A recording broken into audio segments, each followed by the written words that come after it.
أنا هذا جوج له لايف بس أنتوا سوق قالوا ما عاتمي لهن فاهم بس ما قرا هاي مركا إماضو أنا وسأس أركان والله بالله عدكي أبو أصلا ما نسوني وأنا صوم أنا هاي halkaasi codka aad ka maqlayseen waxa ay ahayd fartuun balballaarka oo afka furatay taasi oo ka dhawaajisay arrimo dhowr ah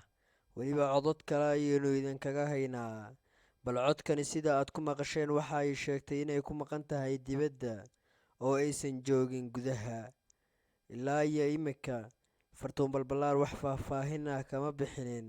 furiinkeeda okay haddaan dib waxyar kugu celiyo fartuun balballaarka iyo cusmaan dhayman ayaa ah lamaano barta tigtooga ku jira ilaahay mahaddiisana isku haya owlaad barakaysan balse lamaanahan ayaa waxa uu xalay cusmaan ka dhawaajiyey in uu furay xaaskiisa balballaarka balballaarka maxay wixii ay ku jawaabtay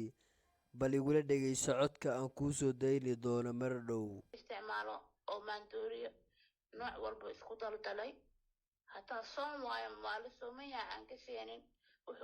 sida aad ka maqasheen fartuun afkeeda waxa ay caddaysay in ninkeeda cusmaan dhayman uu leeyahay balwad balse uu cabi jiray kuwa yar ayay sii raacisay hadalkeeda fartuun balballaarka intaasi kuma dhammaysan hadalkeeda intaasi waxay ku dartay balballaarka sidan shalay nidaam aan isku aroosnay guriga isku aroosnay tolana ag joogay familana ag joogay wixii hadal eh gurigeena iyo tolkeena iyo familkeena ku dhamaysanayna ilaa wixii social media eh aan horta ma soo hadlin ummadda islaamka waa ka raaligelinaa 114